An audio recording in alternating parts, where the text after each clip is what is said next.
स्वागत है आप सभी का डीएनएन नॉवल वर्ल्ड में, जहां कहानियां सिर्फ सुनी नहीं, महसूस की जाती है। आप लोग सुन रहे हैं बीस्ट टेमिंग ईरा कहानी का एपिसोड 51 to 60। चकित बिजली के सींग वाले शेर को देखते हुए लिनमो अपनी हंसी नहीं रोक पाए।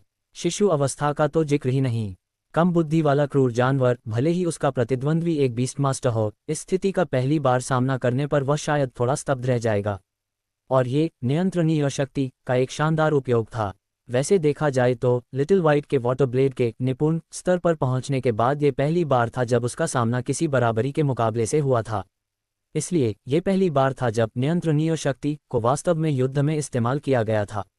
देखने से तो ऐसा लगता है कि इसका असर काफी अच्छा रहा। लिटिल वाइट, जारी रखो। लिनमो ने बिजली के सींग वाले शेर की ओर देखा जो अभी भी विद्युत धाराओं से घिरा हुआ था, और सीधे आदेश दिया। पूरे शरीर को बिजली से घेरने में सक्षम होने के कारण यह मानना ही पड़ेगा कि बिजली का कब्जा एक बहुत ही अच्छा कौशल था जो आक्रमण और रक्षा दोनों में काम आता था। लेकिन इस तरह के कौशल में अक्सर एक बड़ी कमी होती थी, अत्यधिक खपत। इसलिए उसने पहले ही सोच लिया था कि इस बिजली के सींग वाले शेर से कैसे निपटना है। स्विश! लिटिल वाइट का वाटर ब्लेड पल भर में बन गया और बिजली की तरह लाइटनिंग हॉर्न लान की ओर तेजी से बढ़ा। बिजली के सींग वाले शेर ने बचने की कोशिश की, लेकिन जल तलवार बहुत तेज थी। अगर उसका पंजा घायल नहीं होता तो वह बच सकता था, लेकिन अब केवल 3 पंजे बचे होने के कारण वाटर ब्लेड से बचना उसके लिए बहुत मुश्किल था। इसने लाइटनिंग पोजीशन को निष्क्रिय करने की हिम्मत भी नहीं की। उसके पंजे से आने वाला तेज दर्द उसे लगातार याद दिलाता रहता था कि वह इस कौशल का सीधे सामना नहीं कर सकता। इसलिए उसके पास लाइटनिंग पोजीशन को बनाए रखने के अलावा कोई विकल्प नहीं था। लेकिन अगले ही पल, चटक! एक जानी पहचानी मधुर ध्वनि उसके कानों तक पहुंची। तेजी से आ रहा जल ब्लेड, जो शक्ति से परिपूर्ण प्रतीत हो रहा था, एक बार फिर उसके बिजली के कब्जे द्वारा आसानी से वाष्पीकृत हो गया। गर्जन! बिजली के सींग वाले शेर को ऐसा गुस्सा आया मानो उसके साथ खिलवाड़ किया जा रहा हो। लेकिन जैसे ही वह लाइटनिंग पोजीशन को निष्क्रिय करने और हमले की ओर बढ़ने वाला था, तभी एक और वाटर ब्लेड ऊपर से उड़कर आया। वाटर ब्लेड से हवा के चीरने की आवाज आ रही थी, उसकी गति जबरदस्त थी।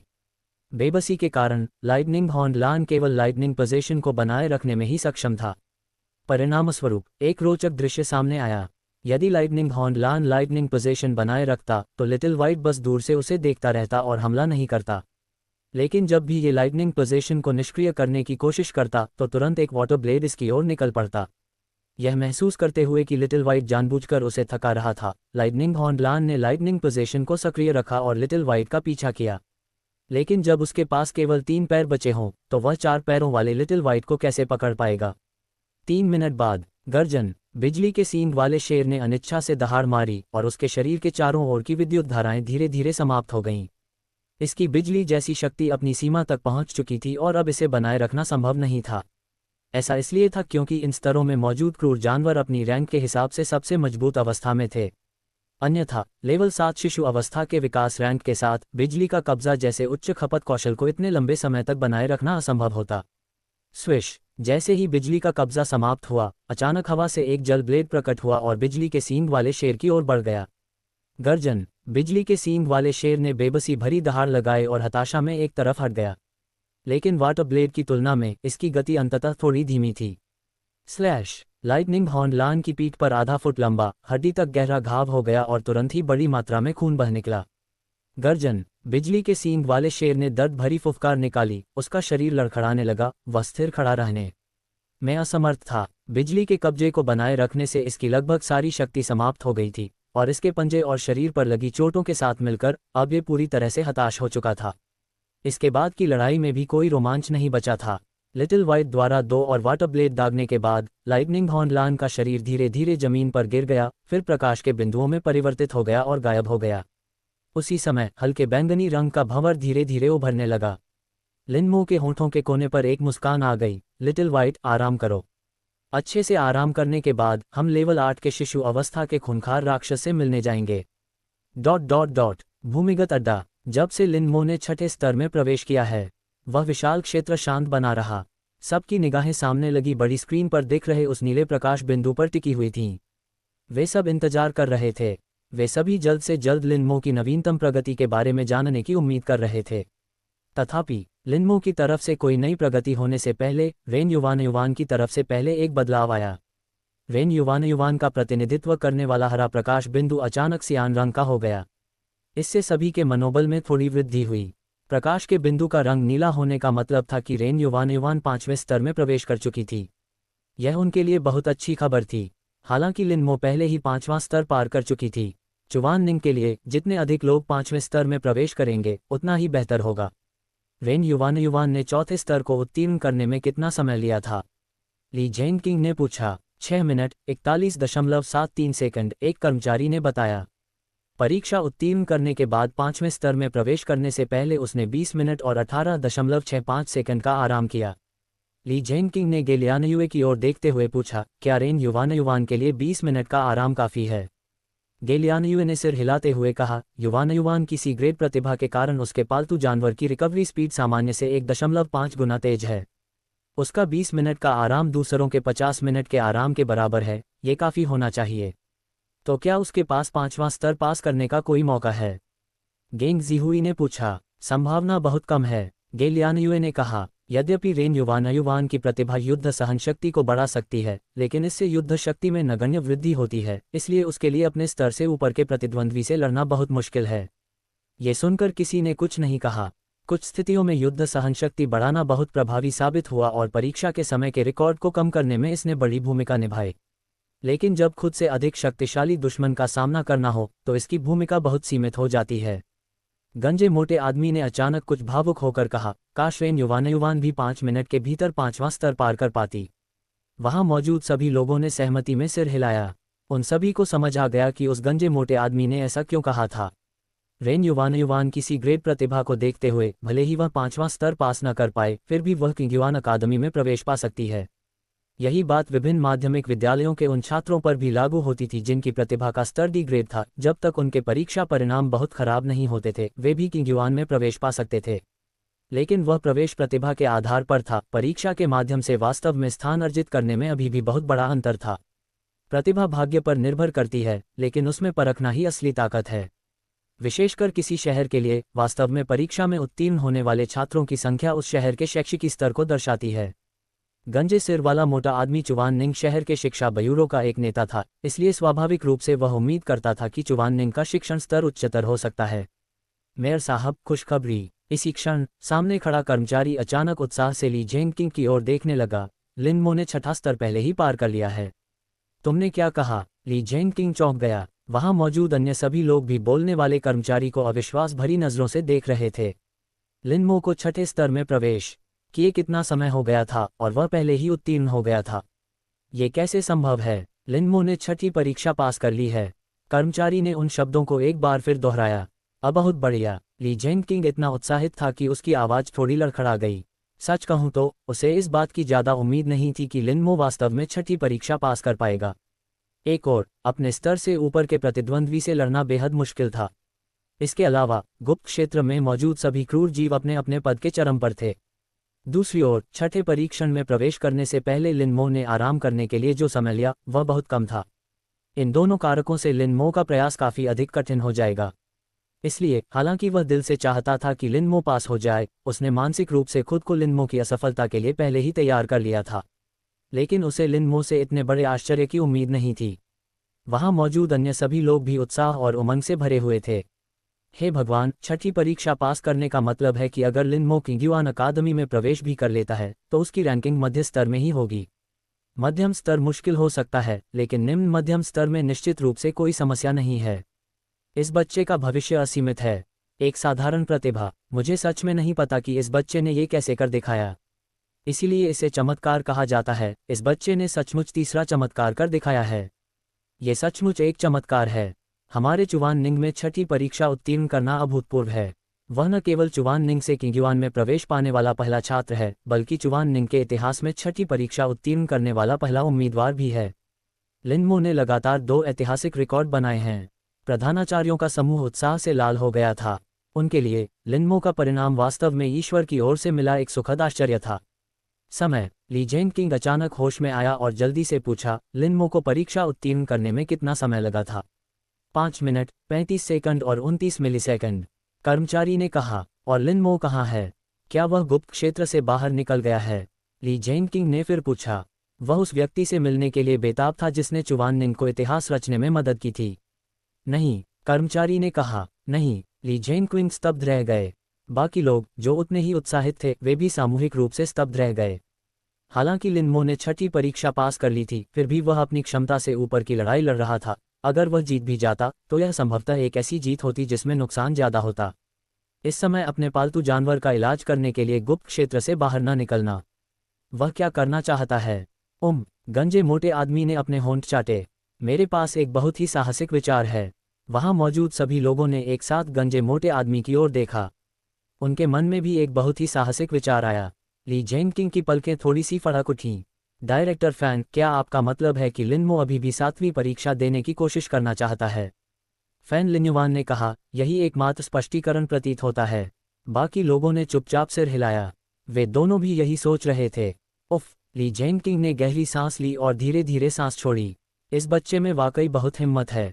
शिशु अवस्था के 6ठे स्तर की शक्ति के साथ वह शिशु अवस्था के 8वें स्तर के एक क्रूर राक्षस को चुनौती देना चाहता था। ये वाकई ऐसा काम नहीं था जिसे करने की हिम्मत हर कोई कर सके। बिल्कुल, फैन लिन्युवान ने भावुक होकर कहा। मुझे लगता है कि अब मुझे पता चल गया है कि इस बच्चे ने एफ ग्रेड की प्रतिभा का इस्तेमाल करके इतने सारे चमत्कार क्यों किए। ये सुनकर बाकी लोगों को भी ऐसा ही महसूस हुआ। कई उम्मीदवार ऐसी परीक्षा का सामना करने के बाद स्वेच्छा से हार मान लेते हैं, जिसमें उन्हें लगता है कि वे सफल नहीं हो पाएंगे। क्योंकि चुनौती देने के लिए मजबूर करने से पालतू जानवर के घायल होने की संभावना है, जिससे न केवल इलाज में पैसा खर्च होगा बल्कि आगे की साधना भी प्रभावित होगी। बेशक, ये वास्तव में एक बहुत ही समझदारी भरा निर्णय था। लेकिन बुद्धिमान होना हमेशा सही होना नहीं होता था। हालांकि इससे पालतू जानवर को चोट से बचाया जा सका, लेकिन इसका मतलब ये भी था कि पालतू जानवर को अपने स्तर से ऊपर की लड़ाई में अनुभव अर्जित करने का अवसर खोना पड़ा। इसलिए लिनमो का साहस वास्तव में एक बहुत ही दुर्लभ और अनमोल गुण था। क्या आप सभी को लगता है कि लिनमो 7वीं परीक्षा पास कर पाएगा? ली जेन किंग ने सभी मुख्य अधिकारियों की ओर देखा। सभी प्रधानाचार्यों ने कड़वी मुस्कान दी और सिर हिलाया, जिसमें डोंग याओकिंग भी शामिल है। क्योंकि यह सिर्फ असंभव ही नहीं था, यह मूल रूप से असंभव था।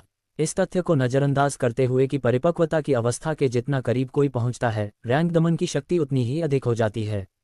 पद के अंतर के कारण उत्पन्न हुई भारी शक्ति की खाई को पाटना इतना आसान नहीं था। इसलिए उनके विचार में लिनमो के 7वें प्रयास में उत्तीर्ण होने की संभावना मूल रूप से शून्य थी।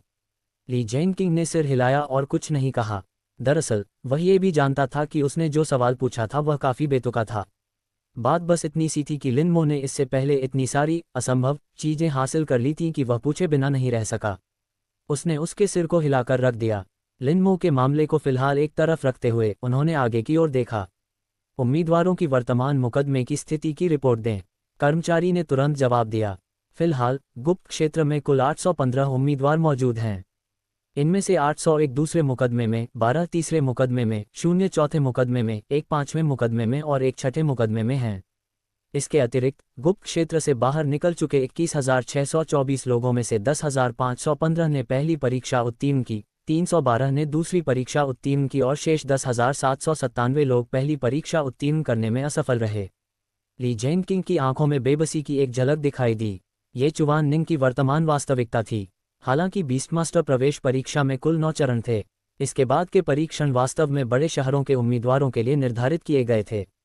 चुवान निंग जैसे छोटे शहरों में लगभग 50% उम्मीदवार ही पहले चरण में उत्तीर्ण हो सके। जो लोग दूसरी परीक्षा पास कर सके, उनकी संख्या केवल 1 या 2% ही थी। उससे अधिक कुछ भी मिलना उतना ही दुर्लभ था जितना कि फीनिक्स के पंख और यूनिकॉर्न के सींग। ठीक इसी वजह से वे लिनमो के नतीजों से इतने उत्साहित और रोमांचित थे, क्योंकि लिनमो की उपलब्धि वास्तव में हासिल करना बहुत मुश्किल था। मेयर को रिपोर्ट करते हुए रेन्युवानेवान 5वीं परीक्षा में असफल हो गई और अभी अभी गुप्त क्षेत्र से बाहर निकली है। कर्मचारी ने नवीनतम स्थिति की जानकारी दी। समझ गया। ली जेन किंग थोड़ा निराश हुआ। आसपास के कई प्रधानाचार्यों की प्रतिक्रियाएं भी इसी प्रकार की थीं। हालांकि उन्हें इस परिणाम की पहले से ही आशंका थी, इसलिए इसे स्वीकार करना उतना मुश्किल नहीं था। तीसरे चरण में उम्मीदवारों की क्या स्थिति है? ली जेन किंग ने फिर पूछा। कर्मचारी ने तुरंत रिपोर्ट दी। तीसरे चरण में फिलहाल 12 लोग हैं।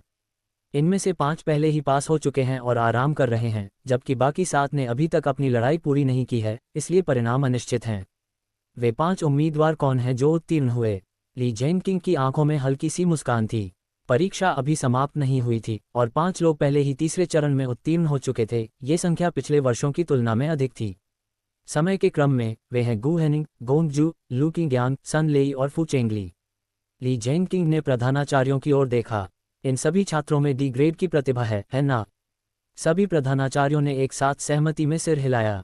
ली जेनकिंग मुस्कुराया। डी ग्रेड के प्रतिभाशाली छात्रों ने इस वर्ष अच्छा प्रदर्शन किया।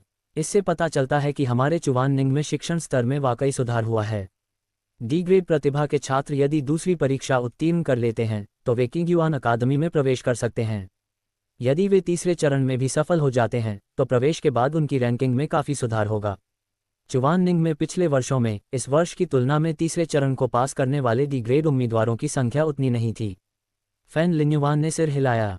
इस साल बाहर होने वाले छात्रों की दर पिछले वर्षों के लगभग बराबर है, लेकिन शीर्ष छात्रों के अंक वास्तव में पहले से बेहतर हैं। इस समय परीक्षा के समग्र परिणाम निर्धारित किए जा सकते हैं। जैसे ही ली जेनकिंग ने बोलना शुरू किया, उसकी निगाहें बड़ी स्क्रीन पर दिख रहे नीले प्रकाश बिंदु की ओर मुड़ गईं। अब हम देखेंगे कि लिनमो चुवाननिंग को कितनी ऊंचाई तक ले जा सकता है। ये देखने के लिए कि लिनमो चुवाननिंग को कितनी ऊंचाई तक ले जा सकता है, वहां मौजूद सभी लोग ली जेनकिंग के शब्दों का अर्थ समझ गए थे। लिनमो के मौजूदा प्रदर्शन ने चुवाननिंग के लिए एक नया इतिहास रच दिया है। इसलिए लिनमो के परिणाम जिस ऊंचाई तक पहुंच सकते हैं, वही ऊंचाई चुवाननिंग भी हासिल कर सकता है। कुछ हद तक लिनमो और चुवाननिंग इस समय पहले से ही एक हो चुके थे। जब लिनमो आराम कर रही थी और चीज़ों को व्यवस्थित कर रही थी, समय बीतने के साथ साथ ये बीस्टमास्टर अकादमी प्रवेश परीक्षा धीरे धीरे समाप्त होने की ओर अग्रसर थी। 5 मिनट बाद में गुप्त क्षेत्र में केवल 65 उम्मीदवार ही बचे थे। इनमें से 59 दूसरे परीक्षण में, 5 तीसरे परीक्षण में, 0 चौथे में, 0 पांचवें में और 1 छठे परीक्षण में थे। इन सभी लोगों ने अपनी अपनी लड़ाइयाँ पहले ही समाप्त कर ली थीं। गुप्त लोक में अब रुकना विश्राम करने और अगली परीक्षा की तैयारी करने के लिए था। तीसरे मुकदमे में शामिल 5 लोग गुहेनिंग, गोंगजू, लू किंग्यांग, सन लेई और फू चेंगली थे। मूल रूप से तीसरे मुकदमे में 12 लोग शामिल थे। बाकी 7 में से 3 चुनौती में असफल होने के बाद हट गए और शेष 4 सफल होने के बाद हट गए। इसलिए फिलहाल चुवाननिंग शहर में 22,000 से अधिक उम्मीदवारों में से लिनमो और रेन युवान को छोड़कर केवल 9 ही तीसरे चरण में सफलतापूर्वक उत्तीर्ण हुए हैं। यह अनुपात कुल लोगों की संख्या में से 10,000 में से 4 से भी कम था, और यही चुवाननिंग शहर की वार्षिक प्रवेश परीक्षा का सामान्य नियम था। या अधिक सटीक रूप से कहें तो पिछले वर्ष इस वर्ष की तुलना में थोड़े खराब थे। इससे पता चलता है कि चुवाननिंग शहर के लिए लिनमो जैसे उम्मीदवार का होना कितना मायने रखता है। मेयर ली, पहले थोड़ा आराम कर लीजिए, फैन लिन्युआन ने सलाह दी। उम्मीदवारों का आराम का समय आमतौर पर 1 घंटे से शुरू होता है, हमें अभी भी काफ़ी इंतजार करना है। ली जेनकिंग ने सिर हिलाया और धीरे से बैठ गया, लेकिन जैसे ही वह बैठा, वह फिर से खड़ा हो गया और पूछा, छठे परीक्षण में लिनमो कितने समय से आराम कर रहा है? 10 मिनट से थोड़ा अधिक समय हो गया है, कर्मचारी ने बताया। सिर्फ 10 मिनट, ली जेनकिंग धीरे से फिर बैठ गया।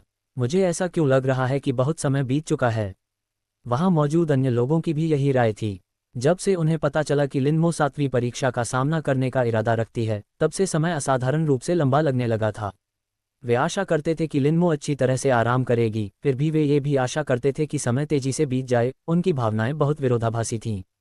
सभी की पीड़ादायक प्रतीक्षा के बीच 10 मिनट और बीत गए। गुप्त लोक में मौजूद 65 लोग 65 ही रहे। प्रकाश के बिंदुओं का रंग भी बिल्कुल नहीं बदला था।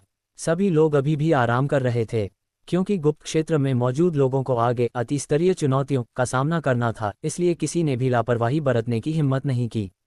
ठीक उसी समय जब सभी को लगा कि उन्हें और इंतजार करना पड़ेगा, बड़े पर्दे पर लिनमो का प्रतिनिधित्व करने वाला नीला प्रकाश बिंदु अचानक बैंगनी रंग का हो गया।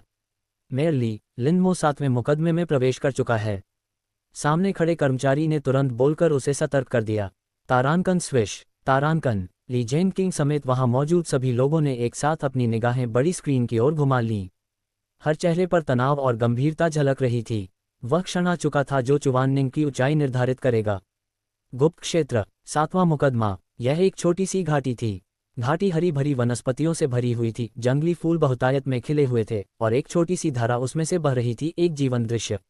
नदी के किनारे लगभग 2.5 मीटर लंबा और 1.2 मीटर ऊंचा एक भूरे भूरे रंग का नर शेर पानी पीने के लिए अपना सिर नीचे झुका रहा था। लिनमो और शियाओ बाई के प्रकट होने का आभास होते ही उसने तुरंत अपना सिर घुमाकर उनकी ओर देखा।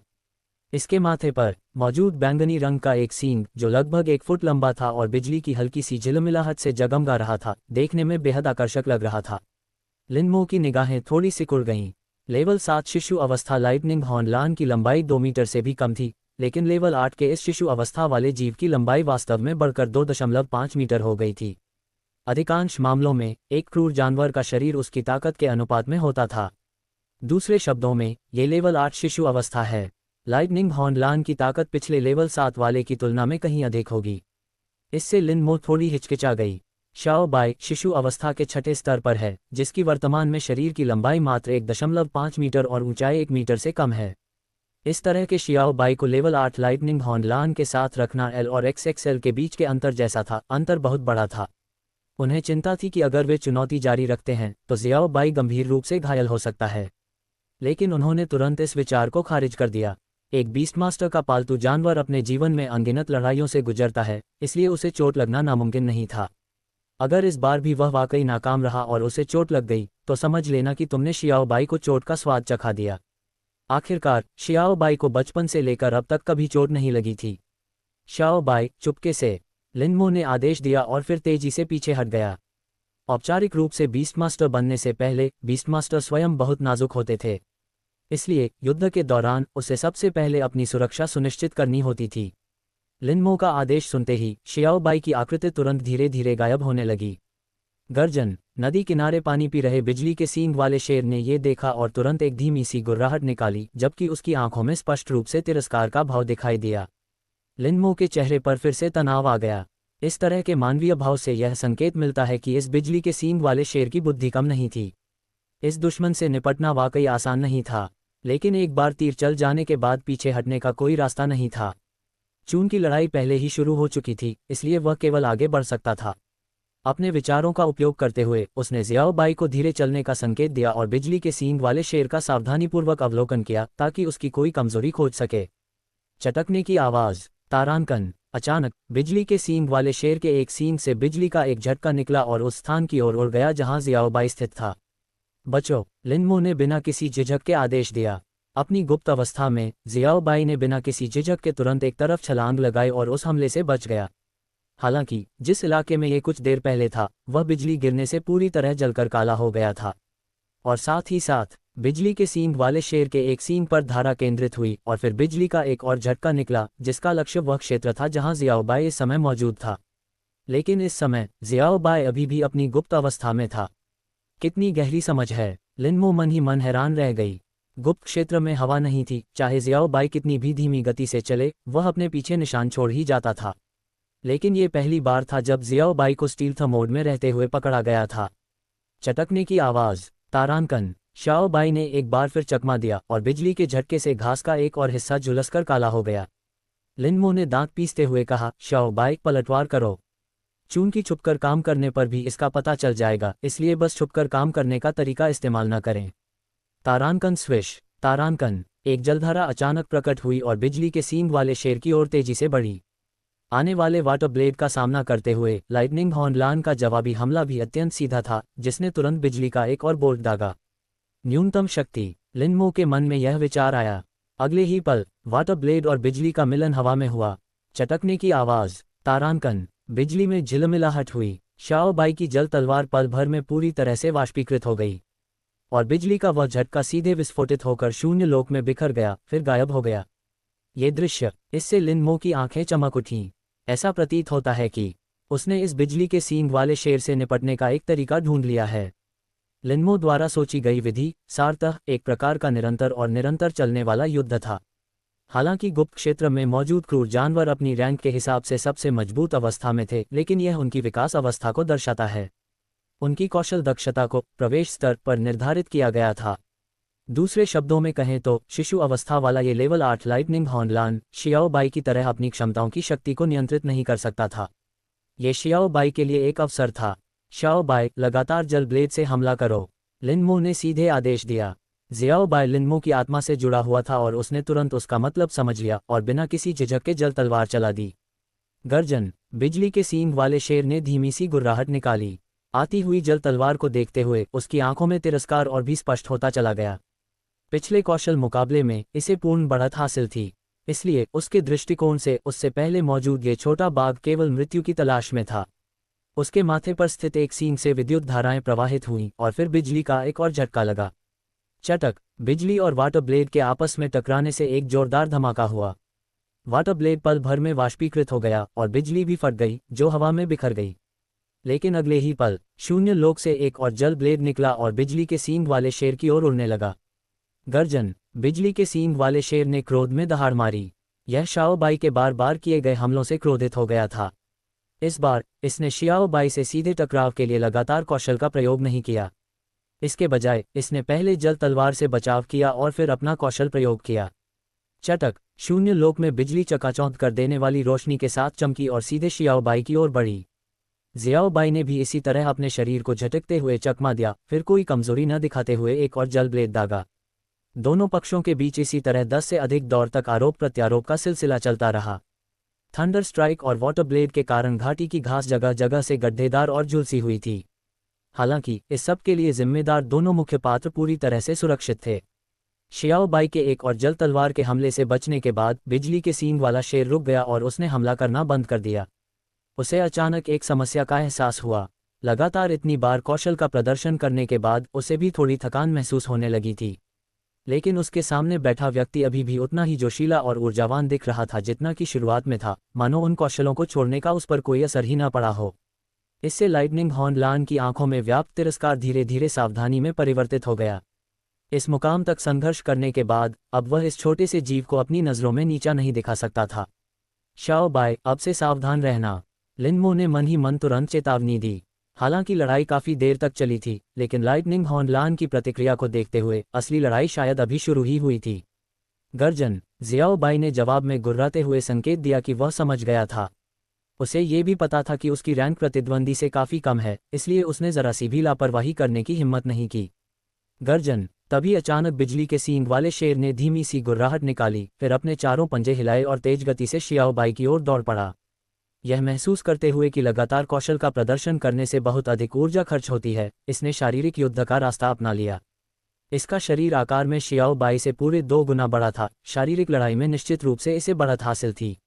वूश। तेजी से पास आ रहे लाइटनिंग हॉर्न लान को देखकर ज़ियाओ बाई ने बिना किसी झिझक के वाटर ब्लेड से हमला कर दिया। फिर वह तुरंत मुड़ा और तेजी से भाग गया। जब तक उसके सिर में छेद न हो तब तक वह अपने से 2 स्तर ऊंचे खूंखार जानवर के साथ शारीरिक लड़ाई में शामिल नहीं होगा। तथापि उनके शरीर के आकार में अंतर स्पष्ट रूप से दिखाई दे रहा था। हालांकि वाटर ब्लेड ने इसे थोड़ी देर के लिए रोक दिया था, लेकिन दोनों के बीच की दूरी लगातार कम होती जा रही थी। ये देखकर लिन मो ने भौहें चढ़ा लीं। सामान्य परिस्थितियों में ज़ियाओ बाई छिपने की क्षमता का उपयोग करके बच सकता था, जिससे बिजली के सींग वाले शेर को शारीरिक मुकाबले के लिए करीब आने का मौका कभी नहीं मिलता।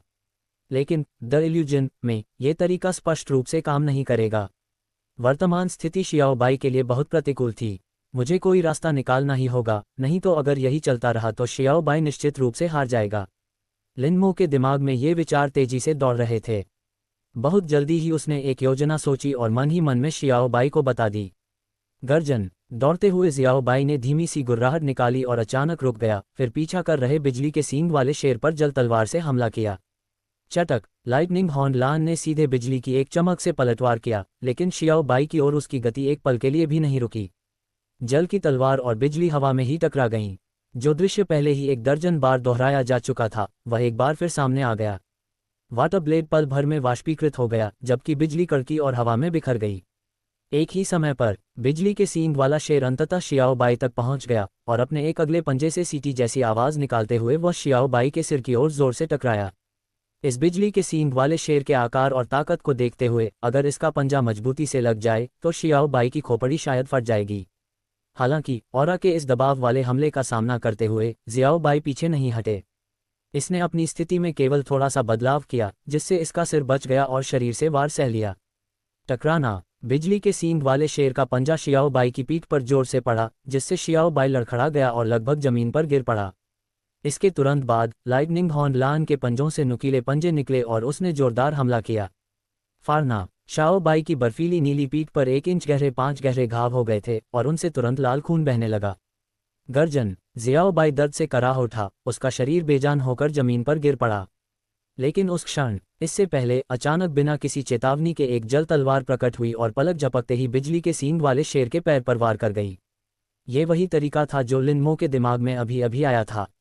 व्यापारिक चोटें। लाइटनिंग हॉर्न लान के पैर में चोट लगने के बदले उसकी पीठ पर लगी चोट का इस्तेमाल करना। जब तक वे लाइटनिंग हॉर्न लान की गति को सीमित कर सकते थे तब तक उनके पास अभी भी मौका था। स्लैश। बिजली के सींग वाले शेर के बाएं अगले पैर में तुरंत ही एक गहरा, हड्डी तक गहरा घाव हो गया। ये वाटर ब्लेड बहुत अचानक आया। इस तथ्य के साथ कि दोनों पक्ष लगभग आमने सामने थे, लाइटनिंग हॉर्न लान के पास प्रतिक्रिया करने का बिल्कुल भी समय नहीं था। गर्जन। अचानक हुए हमले से अचंभित लाइटनिंग हॉर्न लान ने भी दर्द से कराहते हुए एक दहाड़ मारी, फिर वह भी लड़खड़ा गया और ठीक से खड़ा नहीं हो पा रहा था। उसे ऐसा महसूस हो रहा था कि अभी अभी हुए प्रहार से न केवल उसके शरीर पर चोट आई है, बल्कि उसकी टांग की हड्डी भी लगभग कट गई है। अपने क्रोध में उसके एक सींग पर विद्युत धाराएं उमड़ पड़ीं, जो सीधे शियाओ बाई की ओर निकलीं। हालांकि ये हमला बिना किसी आश्चर्य के विफल रहा। लिन मो को लंबे समय से यह उम्मीद थी कि बिजली के सींग वाला शेर उस प्रहार के बाद निश्चित रूप से जवाबी हमला करेगा, इसलिए जब जल ब्लेड दागा गया तो उसने पहले ही शियाओ बाई को आगे बढ़ने का आदेश दे दिया था। इस समय जियाओ बाई लाइटनिंग हॉर्न लान से पहले ही 5 मीटर दूर था। उसकी पीठ से बहता खून उसे लगभग पूरी तरह से लाल रंग में रंगने वाला था। हालांकि बिजली के सींग वाले शेर को देखने वाली उसकी निगाहें अब भी युद्ध की मंशा से भरी हुई थीं, क्योंकि लिन मो द्वारा इसके लिए बनाई गई योजना सफल हो गई थी। अब जबकि लाइटनिंग हॉर्न लान का पैर बुरी तरह से घायल हो चुका था, उसके लिए दोबारा पकड़ बनाना असंभव था। यह एक तरह का निरंतर चलने वाला युद्ध जारी रख सकता है। ये सोचकर जियाओ बाई ने बिना किसी झिझक के सीधे वाटर ब्लेड से हमला कर दिया। हालांकि उसकी पीठ पर लगी चोट से उसकी गति पर ज्यादा असर नहीं पड़ा, लेकिन खून तेजी से बह रहा था। अगर वह इसी तरह घिसटता रहा तो ज्यादा देर तक टिक नहीं पाएगा, इसलिए इस लड़ाई को जल्द से जल्द समाप्त करना होगा। गर्जन। जल प्रस्फुटन को आते देख बिजली के सींग वाले शेर ने अनिच्छा से दहाड़ मारी। उसके माथे पर मौजूद एकमात्र सींग से बिजली का प्रवाह हुआ और उसने हमले का मुकाबला करने के लिए बिजली का एक झटका छोड़ा। सच तो यह है कि वह बचना चाहता था, लेकिन उसके घायल पैर ने उसकी गति को बुरी तरह प्रभावित किया, जिससे उससे बचना असंभव हो गया। इसलिए इसके बदले में केवल बिजली का एक झटका ही बचाव के तौर पर इस्तेमाल किया जा सकता था। हालांकि उसे यह बात अच्छी तरह से पता थी कि विरोधी पक्ष बिल्कुल यही चाहता था। विरोधी टीम का इरादा इसे इसी तरह से कमजोर करने का था। ये जानते हुए भी मौजूदा हालात को देखते हुए वह कुछ नहीं कर सकता था, क्योंकि यह इसे बदलने में असमर्थ था। स्विश। जैसे ही लाइटनिंग हॉर्न लान के दिमाग में विचारों की दौड़ चल रही थी, तभी एक और वाटर ब्लेड उसकी ओर उड़कर आया। चकमा देने में असमर्थ बिजली के सींग वाले शेर के पास हमले के साथ जवाब देने के अलावा कोई चारा नहीं था। दरार। वाटर ब्लेड वाष्पीकृत हो गया और बिजली हवा में बिखर गई। फिर अगले ही पल बिजली के सींग वाले शेर के सांस लेने से पहले ही एक और जल ब्लेड उड़ता हुआ आया। गर्जन। बिजली के सींग वाले शेर ने असहाय दहाड़ मारी और बिजली के झटके से उसका मुकाबला करना जारी रखा। ये देखकर लिन मो के होंठों के कोने पर धीरे धीरे मुस्कान आ गई। इस स्थिति में जब तक वे ऐसा करते रहे तब तक शियाओ बाई की जीत होना केवल समय की बात थी। हालांकि शियाओ बाई की पीठ पर लगे घाव को देखकर वह ये भी समझ गया कि उनके पास ज्यादा समय नहीं बचा है। शियाओ बाई, जल्दी करो, लिन मो ने मन ही मन याद दिलाया। गर्जन। जियाओ बाई ने धीमी सी गुर्राहट की और बिजली के सींग वाले शेर पर एक के बाद एक जल तलवारें दागीं।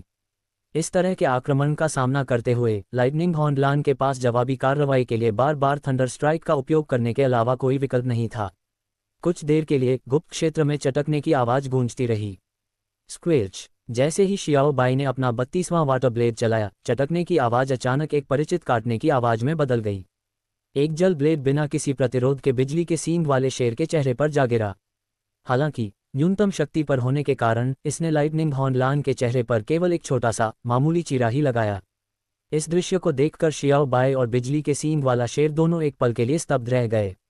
जियाओ बाई दंग रह गया क्योंकि उसे उम्मीद नहीं थी कि यह जल तलवार बिजली के सींग वाले शेर पर वार करेगी। लाइटनिंग हॉर्न लान दंग रह गया क्योंकि उसे वाटर ब्लेड की शक्ति इतनी कमजोर होने की उम्मीद नहीं थी। अगर इसे पहले से पता होता तो यह हर जल ब्लेड को रोकने के लिए थंडर स्ट्राइक का इस्तेमाल नहीं करता, बल्कि यह अपने शरीर से जल ब्लेड को सहन करता और थंडर स्ट्राइक का इस्तेमाल करके शियाओ बाई पर हमला करता। बेशक उसे यह नहीं पता था कि अगर उसने ऐसा किया होता तो उसे और भी भारी कीमत चुकानी पड़ सकती थी। उसी समय लिनमो की आंखें अचानक चमक उठीं। बिजली के सींग वाला शेर थक गया है, अन्यथा ये शियाओ बाई के जल ब्लेड को रोकने में विफल नहीं होता। शियाओ बाई, पूरी ताकत लगाओ। लिनमो ने बिना किसी झिझक के जब दुश्मन कमजोर हो तब वार करो के युद्ध सिद्धांत को अंजाम दिया। स्विश। जैसे ही ये शब्द उसके मुंह से निकले, एक जल ब्लेड सीधे बिजली के सींग वाले शेर की ओर बढ़ा। हालांकि लाइटनिंग हॉर्न लान हमले से बच नहीं सका, लेकिन वह चुपचाप बैठकर मौत का इंतजार नहीं करता रहा। उसने अपने शरीर को थोड़ा सा हिलाया और हमले को सहने का विकल्प चुना। पिछली वाटर ब्लेड की शक्ति बहुत अधिक नहीं थी। यदि वह अपने शरीर का उपयोग करके इसे सहन कर लेती तो वह बहुत अधिक नुकसान नहीं पहुंचा पाती। लेकिन अगले ही पल इस गलत फैसले के लिए लाइटनिंग हॉर्न लान को भारी कीमत चुकानी पड़ी। फारना, अधिकतम शक्ति वाले जल ब्लेड ने बिना किसी रुकावट के बिजली के सींग वाले शेर की पीठ को चीर दिया, जिससे 2 इंच गहरा और लगभग 1 फुट लंबा एक विशाल घाव हो गया। घाव से फव्वारे की तरह खून की तेज धारा फूट पड़ी। गर्जन, बिजली के सींग वाले शेर ने असहनीय पीड़ा से कराहते हुए एक दहाड़ मारी। उसका विशाल शरीर वहीं पर लड़खड़ा गया और वह लगभग गिर ही गया। उसने शियाओ बाई की ओर देखा, उसके चेहरे पर भय और भ्रम के भाव थे। उसे समझ नहीं आ रहा था कि उस जल तलवार की शक्ति अचानक इतनी भयावह कैसे हो गई। लेकिन उसका सामना जियाओ बाई के जवाब से नहीं, बल्कि एक और आने वाले जल ब्लेड से हुआ। पुची, इस बार बिजली के सींग वाला शेर अपने असहनीय दर्द में अपने शरीर को थोड़ा सा भी हिला नहीं सका और पानी की तलवार से उसकी गर्दन चीर दी गई। बहुत सारा खून बह निकला और बिजली के सींग वाले शेर का शरीर धीरे धीरे प्रकाश के बिंदुओं में विलीन हो गया। उसी समय एक परिचित हल्के बैंगनी रंग का भंवर धीरे धीरे उभरने लगा। लेकिन लिन मो ने भंवर की ओर देखा तक नहीं। उसने शाओ बाई को पशु वशीकरण क्षेत्र में वापस बुलाया और बिना किसी झिझक के गुप्त क्षेत्र से बाहर निकल गया। जियाओ बाई की चोटों का जल्द से जल्द इलाज किया जाना था। भूमिगत अड्डा। जब से लिन मो ने 7वें चरण में प्रवेश किया है, वहां मौजूद सभी लोगों की निगाहें बड़ी स्क्रीन पर दिख रहे बैंगनी बिंदु से हटी नहीं थीं। हालांकि सभी को ऐसा लग रहा था कि समय पहले की तुलना में बहुत धीमी गति से बीत रहा है। इस हद तक कि उन्हें अक्सर ऐसा लगता था जैसे लिन मो काफ़ी समय से 7वें चरण में है। इसलिए ली जेनकिंग समय समय पर पूछता था, लिन मो 7वें चरण में कब से है? सामने खड़ा कर्मचारी तुरंत जवाब देता, 2 मिनट हो गए हैं, 2.5 मिनट हो गए हैं, 3 मिनट हो गए हैं। बाद में बार बार पूछने के कारण ली जेनकिंग शर्मिंदा महसूस करने लगा और उसने पूछना बंद कर दिया। हालांकि वहां मौजूद सभी लोगों की निगाहें उस बैंगनी बिंदु पर टिकी हुई थीं, किसी भी क्षण होने वाले किसी भी बदलाव की प्रतीक्षा में। अचानक लिन मो ने गुप्त क्षेत्र से बाहर निकल लिया है। कर्मचारी की आवाज ने भूमिगत अड्डे के सन्नाटे को तोड़ दिया। भीड़ एक पल के लिए स्तब्ध रह गई, फिर एक साथ खड़ी हो गई और लगभग एक ही समय में पूछा, क्या वह पास हो गया? वह पास हो गया, कर्मचारी ने कहा। समय 8 मिनट 31.26 सेकंड। विशाल भूमिगत स्थान एक क्षण के लिए शांत हो गया, फिर अचानक उत्साहपूर्ण जयकारों से गूंज उठा। उपस्थित सभी गणमान्य व्यक्ति, जिनमें सम्मानित महापौर ली जेनकिंग भी शामिल थे, अनियंत्रित रूप से उत्साहित थे। 7वां चरण सफलतापूर्वक पार कर लिया। इसका अर्थ ये था कि लिन मो ने एक बार फिर चुवाननिंग का नेतृत्व करते हुए एक नया इतिहास रचा था। शायद भविष्य में चुवाननिंग के लिए आज की ऊंचाइयों को फिर से हासिल करना मुश्किल होगा, लेकिन कम से कम एक बार ऐसा होने से यह साबित हो गया कि चुवाननिंग कभी गौरवशाली था, जिसका शहर के लिए असाधारण महत्व था। मेयर ली, वो पास हो गए। लिन मो सचमुच पास हो गए। फैन लिन्युवान ने उत्साह से अपना चेहरा लाल करते हुए चिल्लाया। हाँ, वह सचमुच पास हो गया। ली जेनकिंग भी उत्साह और भावनाओं से भर गया था। महापौर होने के नाते स्वाभाविक रूप से उन्हें उम्मीद थी कि उम्मीदवार सर्वोत्तम परिणाम प्राप्त करेंगे। लेकिन सच कहूं तो आज यहां आने से पहले उन्होंने इस परिणाम की कल्पना करने की हिम्मत भी नहीं की थी। 2 रैंकों के बीच लड़ाई, और वह सचमुच जीत गया। यह अब चमत्कार नहीं रहा, यह एक कल्पना मात्र थी। वहां मौजूद सभी प्रधानाचार्य भी उत्तेजना से कांप रहे थे और खुद को नियंत्रित नहीं कर पा रहे थे। उसने 2 रैंकों के बीच भी लड़ाई जीत ली। ये कल्पना से परे है कि इस बच्चे ने ये कैसे किया। कम से कम लिन मो के पालतू जानवर की कौशल दक्षता निपुण स्तर तक पहुंच जानी चाहिए थी।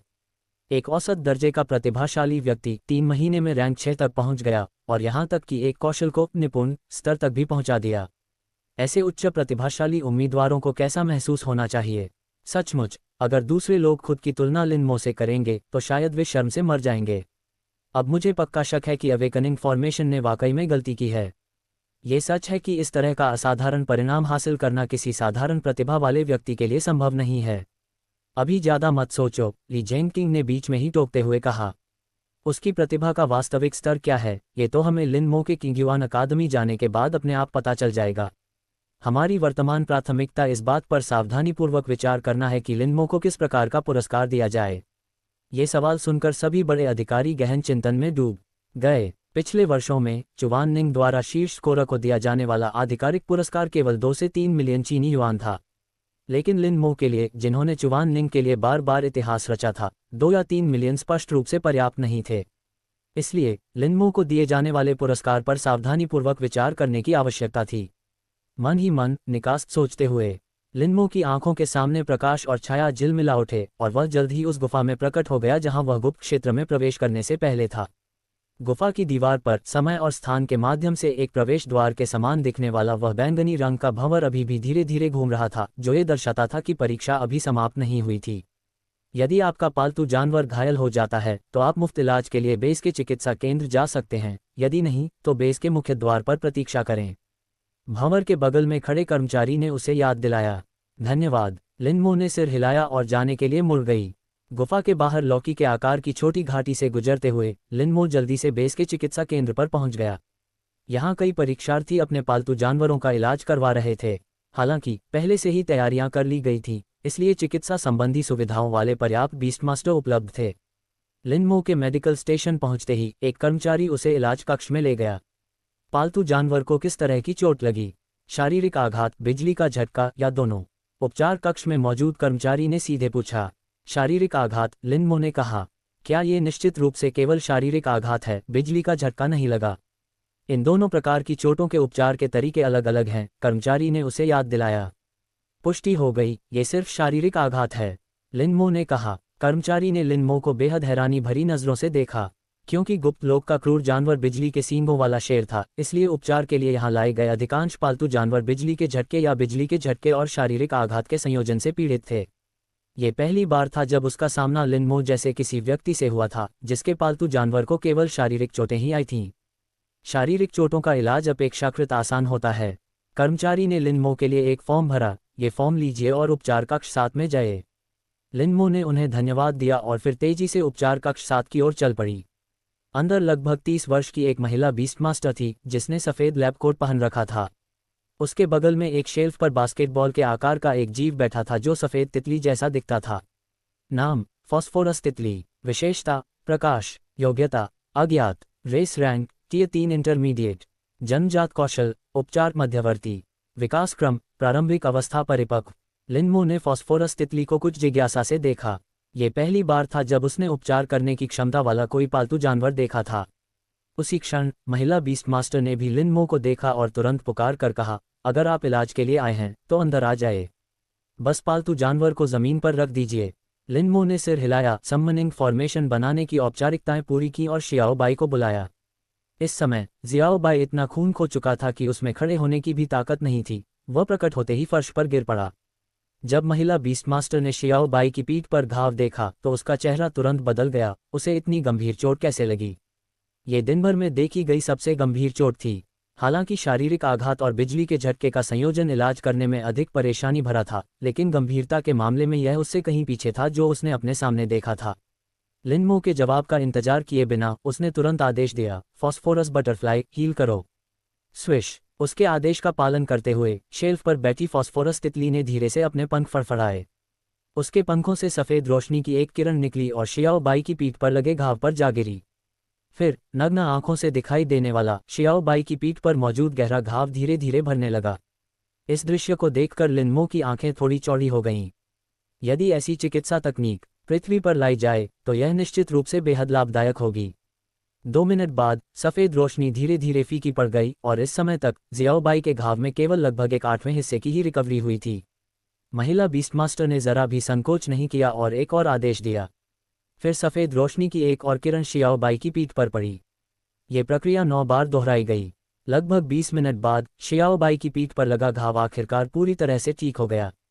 महिला बीस्टमास्टर ने धीरे से सांस छोड़ी और लिनमो की ओर देखा। हालांकि घाव भर गया है, लेकिन पालतू जानवर के खून बहने से हुए नुकसान की भरपाई तुरंत नहीं हो सकती। यदि परिस्थितियां अनुकूल हों तो हाल ही में खिलाने की प्रक्रिया के दौरान कुछ रिकवरी सप्लीमेंट देना सबसे अच्छा होता है। यदि परिस्थितियां अनुकूल न हो तो इसे धीरे धीरे ठीक होने दें। लेकिन फिर भी बेहतर यही होगा कि आपका ये पालतू जानवर अगले 6 महीने तक दोबारा लड़ाई न करे ताकि इसकी नींव को नुकसान न पहुंचे। समझ गया, धन्यवाद। लिनमो ने एक बार फिर औपचारिक रूप से एक फॉर्मेशन बनाया, शियाओ बाई को वापस पशु प्रबंधन क्षेत्र में भेजा और फिर जाने के लिए मुड़ गया। लिनमो की पीठ को देखते हुए महिला बीस्टमास्टर की आंखों में प्रशंसा का भाव स्वाभाविक रूप से झलकने लगा। अन्य परीक्षार्थी अपने पालतू जानवर के घायल होने के तुरंत बाद गुप्त क्षेत्र से बाहर निकल जाते थे। लेकिन उसने पहले ही शियाओ बाई के घाव को देखा था, उससे बहने वाला खून पहले ही जम चुका था, जिससे पता चलता है कि लिनमो ने पालतू जानवर के घायल होने के बाद भी उसे लंबे समय तक लड़ने के लिए मजबूर किया था। उसके जैसी बीस्टमास्टर के लिए, जो लंबे समय से स्कूल से बाहर थी और वास्तविक युद्ध में भाग ले चुकी थी। लिनमो का तरीका उसे कहीं ज्यादा पसंद आया, क्योंकि वास्तविक युद्ध में ऐसा नहीं है कि आपका पालतू जानवर घायल हो गया है तो आप तुरंत पीछे हट सकते हैं।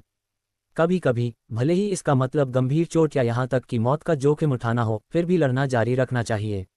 इसलिए अन्य परीक्षार्थियों ने इस परीक्षा को केवल एक परीक्षा के रूप में ही लिया, वहीं लिनमो ने परीक्षा को एक असली लड़ाई की तरह लिया। दोनों में गुणात्मक अंतर था, और इससे ये भी पता चला कि मानसिकता के मामले में लिनमो अन्य परीक्षार्थियों से काफ़ी आगे थी। इसलिए हालांकि वह लिनमो को नहीं जानती थी, उसने अपने मन में यह निष्कर्ष निकाला कि लिनमो के परिणाम निश्चित रूप से बहुत बुरे नहीं होंगे। लिनमो को नहीं पता था कि महिला बीस्टमास्टर क्या सोच रही थी।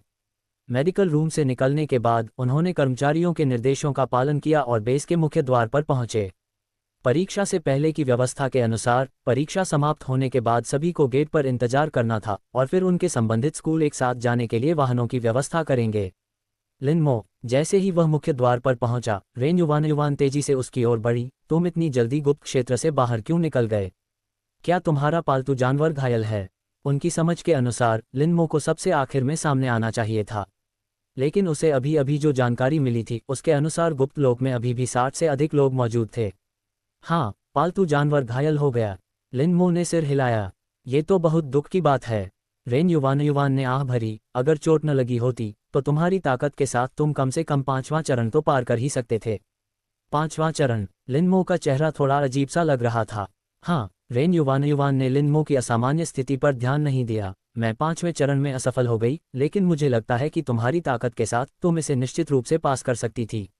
उसे यह ख्याल ही नहीं आया था कि लिनमो शायद 5वां चरण पार कर चुकी होगी।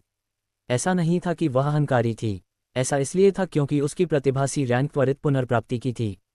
चुवाननिंग में कुल 20,000 से अधिक परीक्षार्थियों में से किसी के लिए भी उससे कम विश्राम समय होना असंभव था। वह गुप्त क्षेत्र से बाहर निकले हुए केवल 20 मिनट ही हुए थे और लिनमो पहले ही बाहर आ चुका था। ये समय का अंतर निश्चित रूप से उस बीस्टमास्टर के लिए 5वें चरण को पार करने के लिए पर्याप्त नहीं था, जिसे आराम के लिए कम से कम 1 घंटे की आवश्यकता होती थी। लिनमो मुस्कुराए और समझाने ही वाली थी कि आगे क्या करना है। ये सभी बड़े नेता यहाँ क्यों हैं? आसपास मौजूद भीड़ से अचानक एक आवाज आई। लिनमो ने पीछे मुड़कर देखा तो पाया कि लोगों का एक बड़ा समूह झुंड की तरह उसकी ओर आ रहा है, और उनका नेतृत्व कोई और नहीं बल्कि मेयर ली जेंकिंग कर रहे थे, जिन्हें अक्सर खबरों में देखा जा सकता था। मेयर ली के बगल में बैठे लोग शिक्षा ब्यूरो के नेता प्रतीत होते हैं और विभिन्न विद्यालयों के प्रधानाचार्य। परीक्षा अभी खत्म नहीं हुई है, ये बड़े बड़े लोग क्यों आ गए हैं? अन्य उम्मीदवार वयस्कों के समूह को पास आते देख फुसफुसाने लगे। केवल लिनमो ही शांत रही। वह शायद अंदाजा लगा सकता था कि ये बड़े लोग यहाँ क्यों आए थे। जब तक ली जेंकिंग और उसका समूह लिनमो के सामने नहीं रुका, तब तक आसपास की फुसफुसाहट धीरे धीरे शांत नहीं हुई। मेयर ली, ये लिनमो हैं। डोंग याओकिंग ने लिनमो की ओर इशारा करते हुए कहा। उनके शब्दों और भावों में स्पष्ट गर्व और सम्मान झलक रहा था। ये दृश्य ... इससे आसपास के उम्मीदवार कुछ हद तक स्तब्ध रह गए। मेयर ली दरअसल लिनमो के लिए ही यहाँ आए थे। वह लिनमो को क्यों ढूंढ रहा था? क्या ऐसा हो सकता है? कुछ होशियार छात्रों ने तुरंत हैरानी भरे चेहरों के साथ लिनमो की ओर देखा। नमस्कार छात्र लिनमो।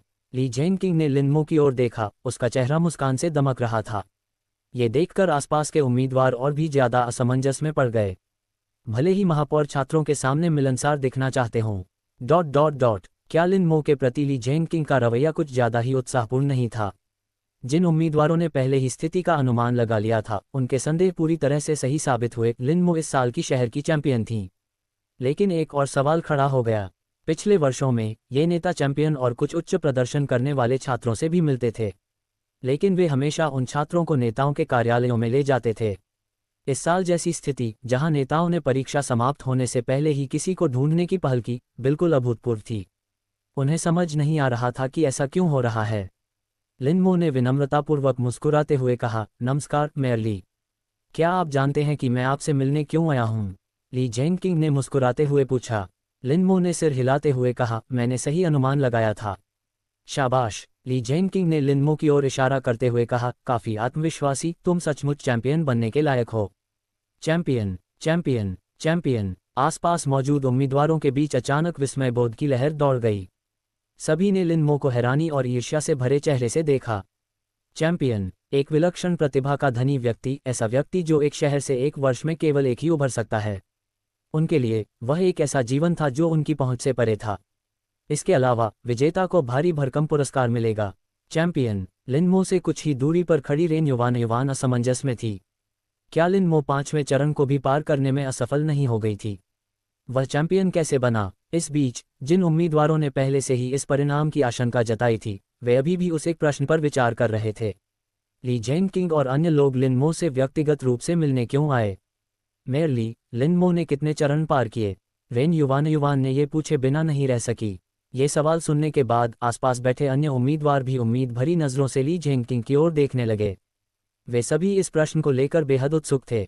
आसपास के उम्मीदवारों की निगाहों को देखकर ली जेनकिंग मुस्कुराए और बोले, ऐसा लगता है कि हर कोई वाकई जानना चाहता है। उसने डोंग याओकिंग की ओर मुड़कर कहा, प्रिंसिपल डोंग, लिन मो आपके स्कूल का छात्र है। आप परिणाम की घोषणा क्यों नहीं करते?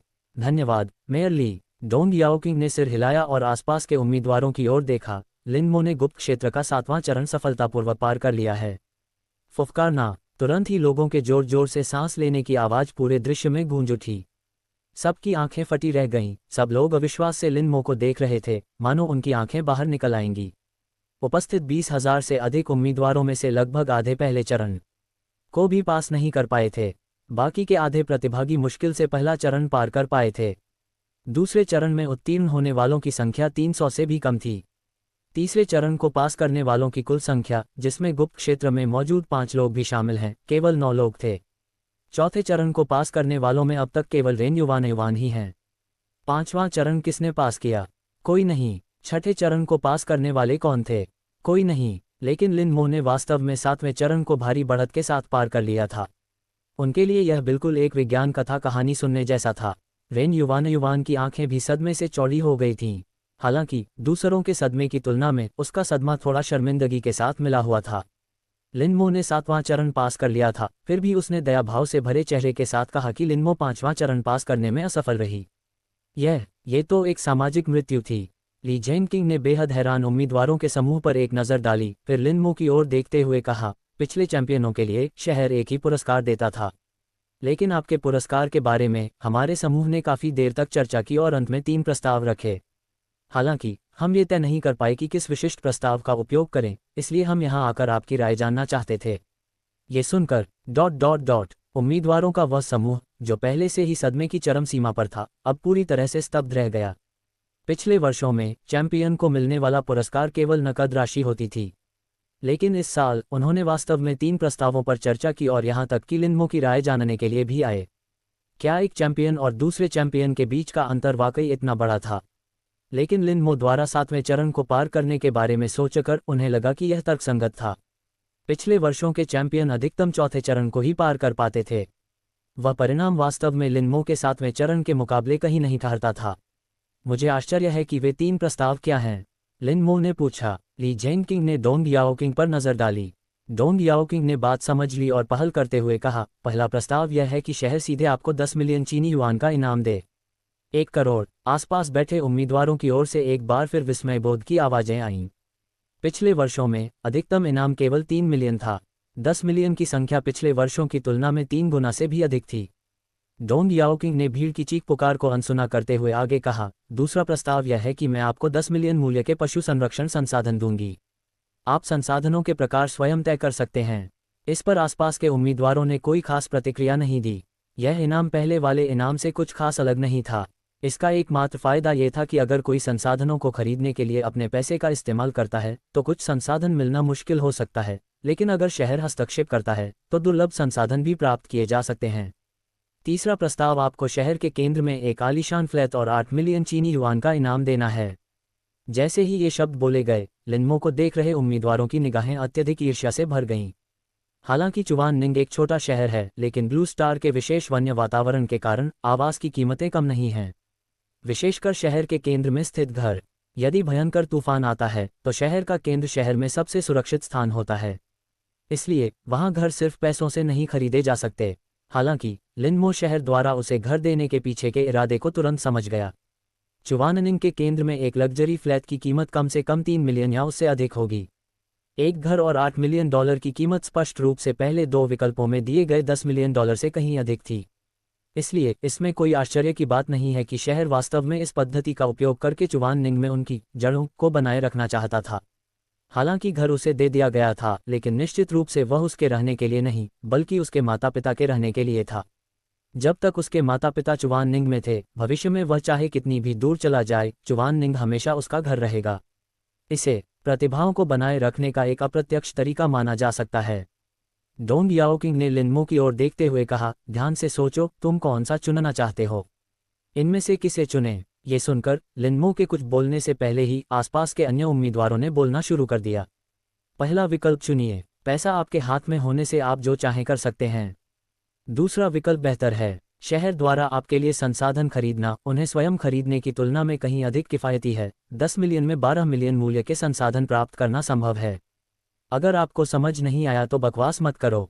स्पष्ट रूप से तीसरा विकल्प सबसे अच्छा है। शहर के केंद्र में घर खरीदना हर किसी के बस की बात नहीं है।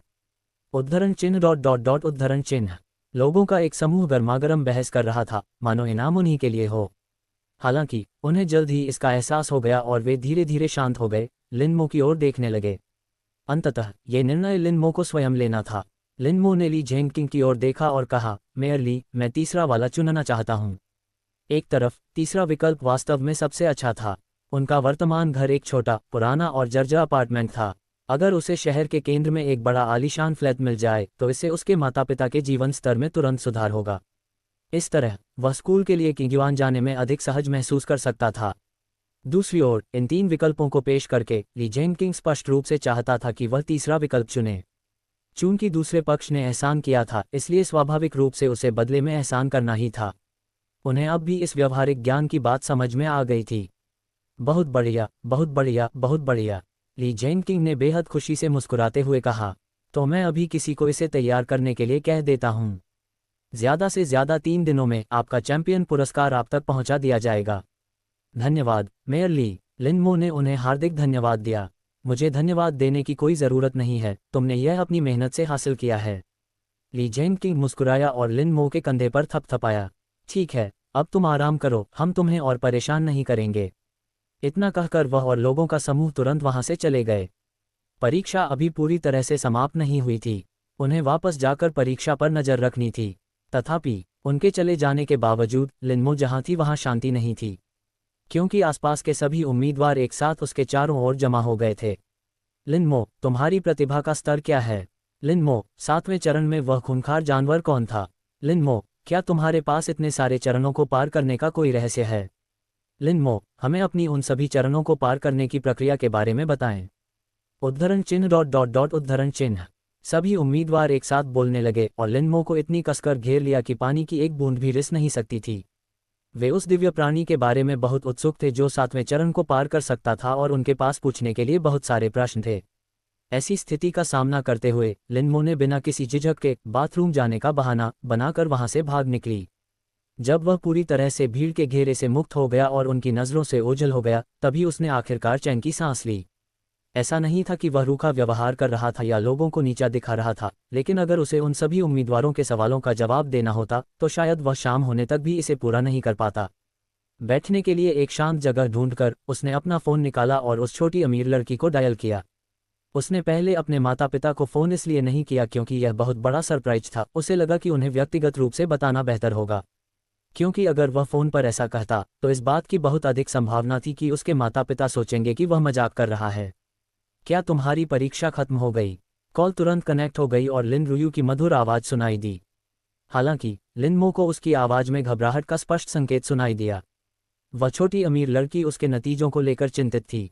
हाँ, मैं अभी अभी गुप्त लोक से बाहर आई हूँ, लिनमो ने कहा। क्या तुम्हें चोट लगी है? छोटी अमीर लड़की ने चिंता से पूछा।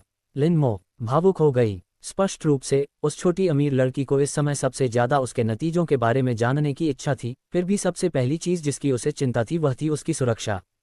ये भोली लड़की हमेशा उसे ही प्राथमिकता देती थी। नहीं, चिंता मत करो, लिनमो ने मुस्कुराते हुए कहा। और मैं इस साल की चैंपियन हूँ। चैंपियन? लिनरुयू बहुत हैरान हुई, लेकिन फिर मुस्कुराते हुए बोली, मेरा बॉयफ्रेंड तो कमाल का है। अद्भुत, लिनमो की भौहें तन गईं। इस शब्द को गलत समझना बहुत आसान था। हाँ, अब तुम चैंपियन हो, है ना कमाल की बात।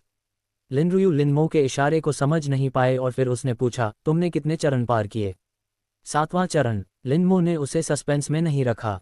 लिनरुयू को सबसे ज्यादा यही जानना था और वह नहीं चाहता था कि वह चिंतित हो। 7वां चरण। लिनरुयू ने इतनी जोर से कहा कि उसकी आवाज़ लिनमो के कानों में लगभग चुभ गई। तुमने सचमुच 7वां चरण पार कर लिया। हालांकि लिनरुयू हमेशा कहती थी कि उसे लिनमो पर गर्व है और उसने लिनमो की प्रतिभा और ताकत को कभी कम नहीं आंका था। एक अकाट्य तथ्य हमेशा उसके सामने मौजूद था, लिनमो की प्रतिभा एफ ग्रेड की थी और एफ ग्रेड प्रतिभा का मतलब कम क्षमता था, जिसका अर्थ है कि लिनमो की उपलब्धियां बेहद सीमित होंगी। इसलिए इस बार लिनमो का चैंपियन बनना वाकई उसकी उम्मीदों से परे था। 7वें चरण को पार करने की बात करें तो उसने इसके बारे में पहले कभी सोचा भी नहीं था। उसकी उम्मीदों में वह तब तक संतुष्ट हो जाती जब तक लिनमो को किंगयुआन में प्रवेश मिल जाता, लेकिन उसे लिनमो से इतनी बड़ी हैरानी की उम्मीद नहीं थी। ये जानना जरूरी है कि लिनमो के मौजूदा परिणामों को देखते हुए वह इस वर्ष प्रवेश पाने वाले नए छात्रों में भी ऊपरी मध्यम रैंक में होगा। चुवाननिंग जैसी छोटी जगह में ऐसा परिणाम आना सचमुच असाधारण था। लिनमो ने अपने दर्द से कराहते कान को सहलाया और मुस्कुराया। मैंने कहा था कि मैं एक ऐसा आदमी बनूंगा जिस पर आपको गर्व होगा, मैं अपना वादा नहीं तोड़ सकता। लिनमो। लिनरुयू की आवाज़ 2 सेकंड के लिए रुक गई। तुम बहुत अच्छे हो। लिनमो हंस पड़ी। तुम्हें लगता है कि मैं बस इसी से अच्छी हो गई? भविष्य में जब मैं और भी बेहतर हो जाऊंगी तो तुम क्या करोगे? तो मैं। लिनरुयू की आवाज़ रुक गई। तो चलिए तब तक इंतज़ार करते हैं जब तक आप और भी बेहतर नहीं हो जाते। लिनमो ने लिनरुयू के असली इरादे को समझ लिया और जानबूझकर उसे चिढ़ाते हुए कहा, अच्छा लिनरुयू, मुझे लगा था कि तुम सिर्फ एक इंसान के तौर पर मेरी परवाह करती हो, मुझे उम्मीद नहीं थी कि तुम मेरे शरीर के पीछे भी पड़ोगी। छी, बकवास बंद करो। लिनरुयू का चेहरा गुस्से से लाल हो गया। अगर कोई गंभीर बात नहीं है तो मैं फ़ोन काट रही हूँ, मुझे अभी ट्रेनिंग करनी है। हे जाओ। लिनमो ने हंसते हुए कहा, मेरा इंतज़ार करो, मैं बहुत जल्दी तुमसे मिलने आ जाऊंगी। मुझे पता है। लिनरुयू ने हंसमुख आवाज में फ़ोन काट दिया। लिनमो ने हल्की सी मुस्कान दी और जैसे ही वह अपना फ़ोन रखने ही वाला था, एक और कॉल आ गई। ये ग्रेट शिया मॉल के मैनेजर शी मिन थे। क्या उसे इतनी जल्दी खबर मिल गई? लिनमो ने फ़ोन का जवाब देते हुए मन ही मन बुदबुदाया। हेलो लिनमो, मैं जीमिन हूँ। जीमिन की आवाज़ खुशी से भरी हुई थी। बधाई हो, तुमने न सिर्फ चैंपियन का खिताब जीता है बल्कि किंगयुआन में भी प्रवेश पा लिया है। लिनमो ने कहा, मैनेजर शी काफ़ी जानकार हैं। उसके चैंपियन बनने की खबर की घोषणा हुए अभी ज़्यादा से ज़्यादा 15 मिनट ही बीते थे, फिर भी जीमिन को पहले से ही पता था। इस संदर्भ में हमारे मॉल के अपने चैनल तो हैं ही। शी मिन हंसे। हमारे पिछले समझौते के अनुसार जब से आप चैंपियन बने हैं और किंगयुआन में शामिल हुए हैं, एंडोसमेंट फीस 15 मिलियन है और सिल्वर मेंबरशिप कार्ड 5 साल के लिए वैध है। हालांकि आपके नतीजों की जानकारी कंपनी को देने के बाद स्थिति में थोड़ा बदलाव आया है। इसलिए मैं पहले आपसे इस बारे में चर्चा करना चाहूँगा। क्या बदलाव हुए? लिनमो ने पूछा। उनका लहजा बहुत शांत था। उन्हें इस बात की चिंता नहीं थी कि ग्रेट शिया मॉल पीछे हट जाएगा। उनके परीक्षा परिणामों को देखते हुए भले ही वह ग्रेट शिया मॉल के साथ सहयोग न करें, फिर भी बहुत से लोग उनके साथ काम करने के लिए गिड़गिड़ाएंगे। हमारी कंपनी आपके एंडोर्समेंट अनुबंध की अवधि बढ़ाना चाहती है, शीमिन ने कहा। बढ़ाना? लिनमो को यह थोड़ा अजीब लगा। क्या चैंपियन का अनुबंध आमतौर पर 1 साल का नहीं होता? क्योंकि अगले साल एक नया चैंपियन होगा। तब तक वह बूढ़ा चैंपियन स्वाभाविक रूप से भुला दिया जाएगा। आमतौर पर यह वास्तव में 1 वर्ष होता है, जियामिन ने समझाया, लेकिन इस साल आपके नतीजे वाकई बेहद शानदार हैं, इसलिए हम अनुमान लगाते हैं कि अगले कुछ सालों तक चुवाननिंग में आपसे बेहतर नतीजे लाने वाला कोई परीक्षार्थी नहीं होगा। इसीलिए हम अनुबंध बढ़ाना चाहते हैं। लिनमो ने थोड़ी देर सोचा और फिर पूछा, आप इसे कितने वर्षों तक बढ़ाने की योजना बना रहे हैं? 3 साल, शी मिन ने कहा। एंडोर्समेंट शुल्क 20 मिलियन प्रति वर्ष होगा और आपका सिल्वर मेंबरशिप कार्ड 10 साल के लिए बढ़ा दिया जाएगा, लेकिन एंडोर्समेंट शुल्क का भुगतान सालाना करना होगा। बाकी शर्तें भी बदल गई होंगी, है ना? लिनमो ने पूछा। वह विज्ञापन शुल्क में हुई वृद्धि को समझ सकता था। आखिरकार इस बार उनके परिणाम इतने सरल नहीं थे कि उन्हें केवल किंगयुआन में प्रवेश मिल जाए। जियामिन ने सिर हिलाया। पिछले अनुबंध में ये शर्त थी कि आपको हमारी कंपनी के लिए 2 विज्ञापन शूट करने होंगे, अब इसे बदलकर हर साल 2 विज्ञापन कर दिया गया है। दूसरे शब्दों में 3 साल में आप हमें 6 विज्ञापन शूट करने में मदद करेंगे। लिनमो एक पल के लिए चुप हो गई।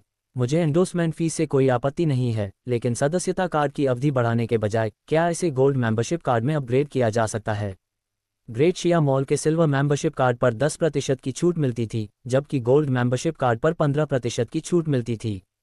सिल्वर कार्ड की अवधि को 10 साल तक बढ़ाने की तुलना में उन्हें लगा कि रैंक बढ़ाना अधिक लागत प्रभावी होगा।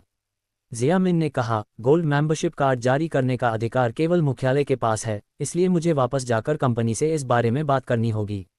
ठीक है, लिन मो ने कहा। जी मिन ने कुछ झिझकते हुए कहा, जवाब देने से पहले क्या आप कृपया अन्य कंपनियों के साथ सहयोग करने से मना कर सकते हैं। इसमें कोई शक नहीं कि जैसे ही लिन मो शियाओलान माउंटेन बेस से निकलेगा, अनगिनत कंपनियां उसे घेर लेंगी। यही कारण था कि वह इतनी जल्दी में ये कॉल कर रही थी। साथ ही यह उसका बहुत बड़ा सौभाग्य था कि उसे लिन मो का नंबर पहले से मिल गया था, अन्यथा उसे अब उससे बात करने का मौका भी नहीं मिलता। जरूर, लिन मो ने तुरंत सहमति दे दी। आखिरकार उनके बीच पहले से ही एक अनुबंध था, ये छोटी सी मांग अनुचित नहीं थी।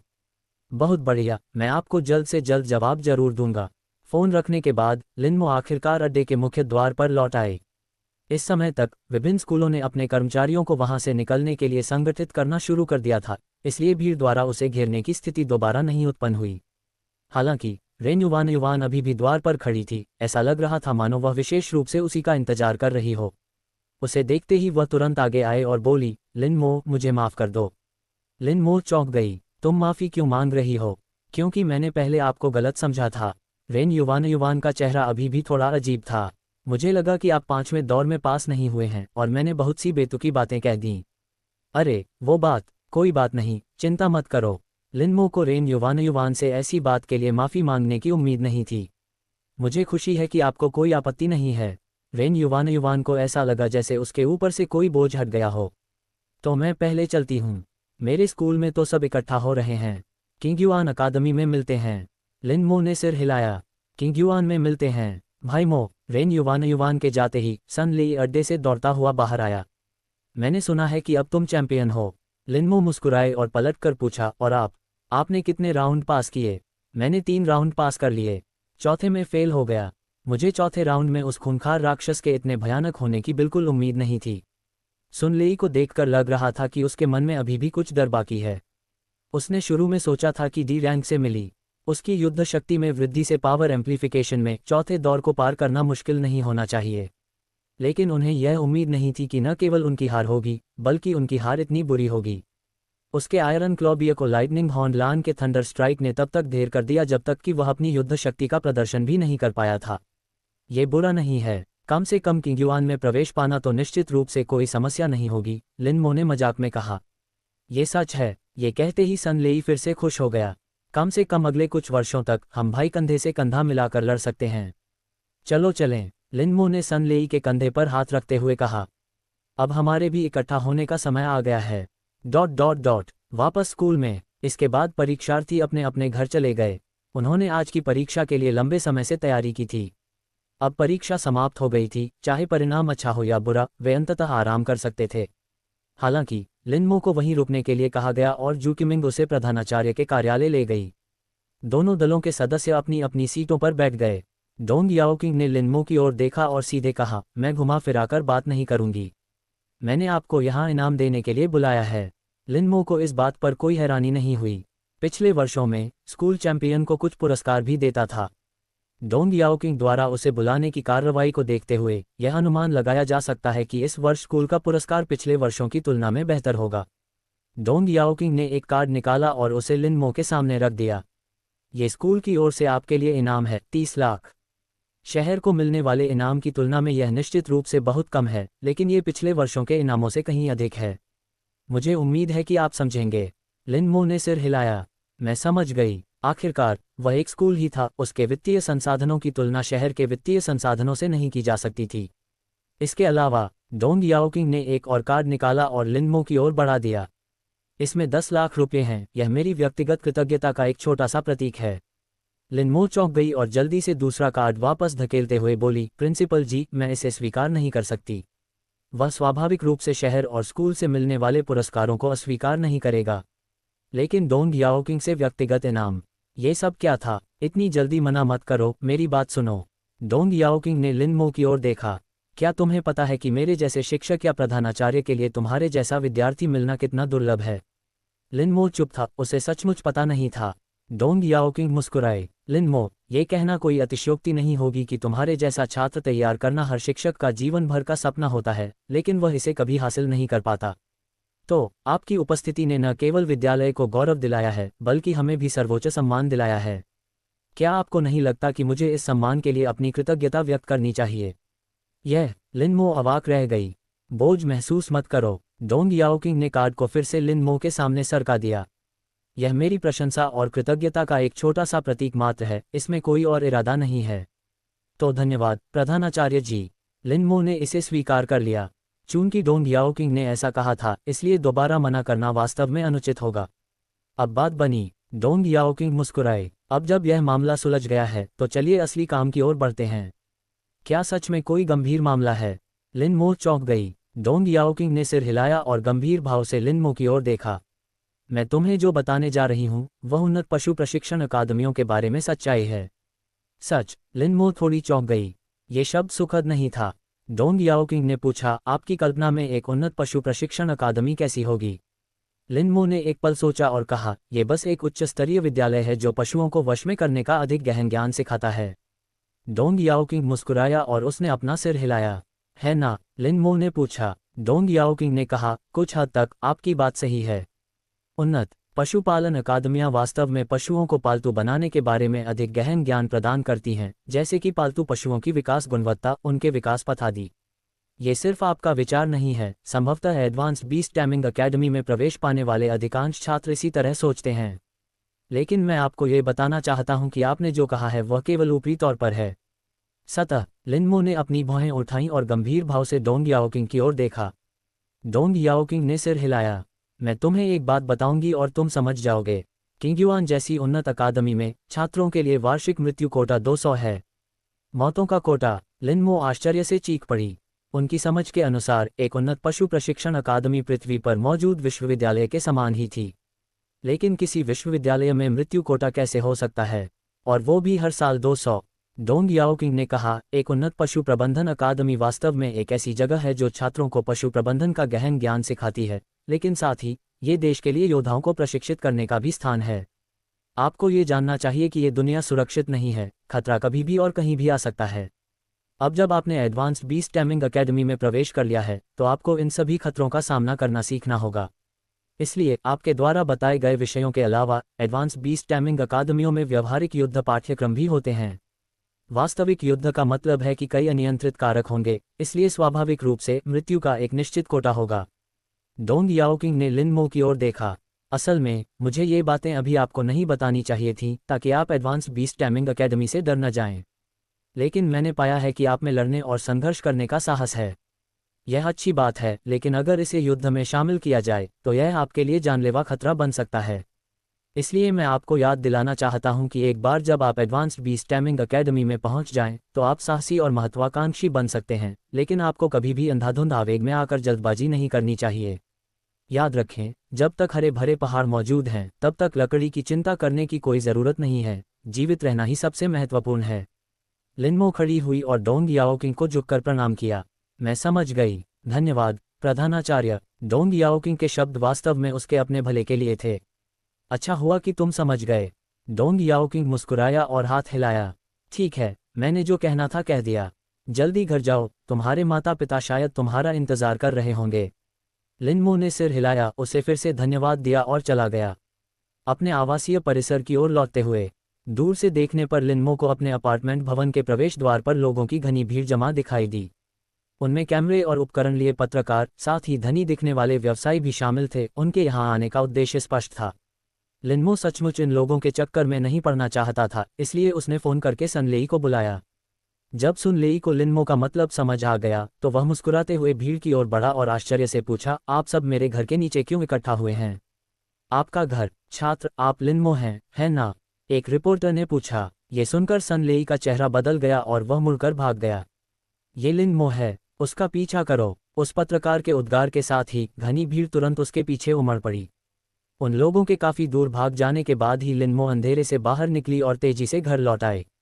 एक ही समय पर आवासीय परिसर के प्रवेश द्वार पर सनलेई को लोगों के एक बड़े समूह ने घेर लिया था, जो उसका पीछा करने के लिए अलग अलग दिशाओं में बंट गए थे। छात्र लिनमो, मैं चुवान निंग दिल्ली का रिपोर्टर हूँ। चैंपियन बनने के बाद आपको कैसा लग रहा है? छात्र लिनमो, मैं चुवाननिंग टीवी से हूँ। चैंपियन के खिताब के बारे में आपकी क्या राय है? छात्र लिनमो, मैं चुवाननिंग मॉल का अध्यक्ष हूँ।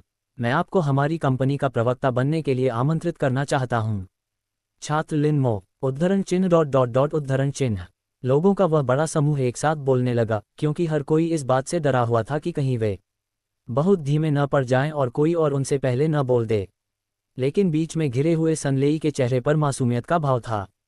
आप लिनमो को ढूंढ रहे हैं, तो मुझे क्यों घेर रखा है? पूरी भीड़ थम सी गई।